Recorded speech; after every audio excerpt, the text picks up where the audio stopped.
My 6-year-old daughter had a huge meltdown over an itchy dress a few months ago. So this dress had been lovingly knitted by her grandma, so my mom. So she really, really wanted to wear it because it was a beautiful little dress. Yellow, sunshine, and she loved it. But she was finding the lining of the dress to be itchy at the bottom. And so it resulted in a lot of tears.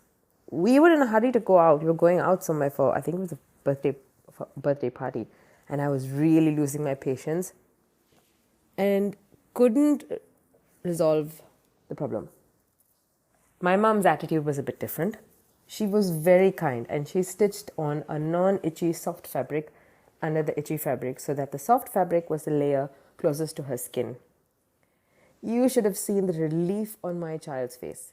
The tears of frustration and anger turned to tears of joy and gratitude. She relaxed and was just so much more joyful. The whiny, cranky pants was gone and a calm, happy 6-year-old emerged. This was a light bulb moment for me. It told me that she wasn't just throwing a tantrum for the sake of throwing a tantrum.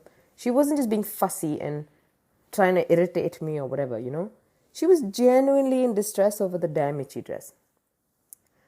So that led me to ponder my reaction. I realized that as a child, I was also overly sensitive to certain things, but I had to repress a lot of it growing up because we needed to get used to it. And there was just no other alternative, and that was just the social conditioning at that time. Now hear me out on this, because I know that you may have the same sort of an attitude about, you need to get used to it, and why are you making a big fuss about nothing? But hear me out about this. So clothes, food, loud noises, smells. Many of us are overstimulated by these things, but we have learned to live with it. And we just kind of repress it, and we expect our kids to do the same. But is that a good thing? It's like driving a car with the handbrake on. You'll get from point A to point B, but it will need much more effort and you will damage the internal working of your car. Basically, we have been taught, or we have taught ourselves to ignore what our body is telling us and just, feed it anything, or just ignore it basically. And that's not a healthy practice.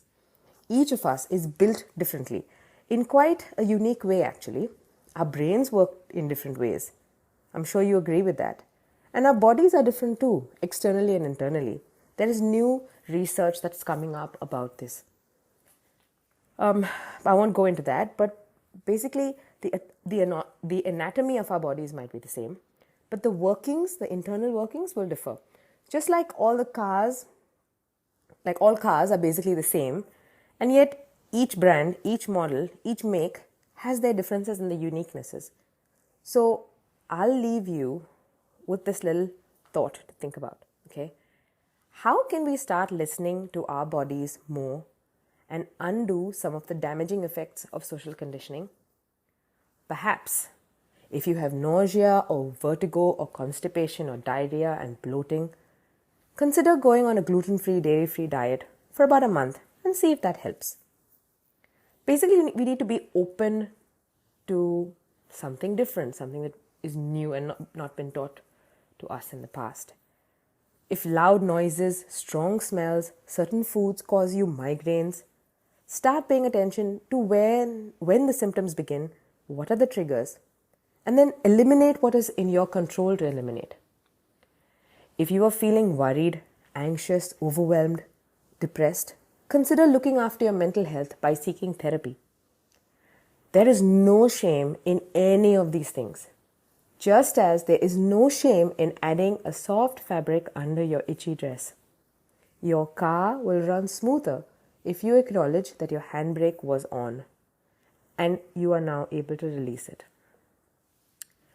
So as always, much love. Have an amazing day. God bless you. Bye.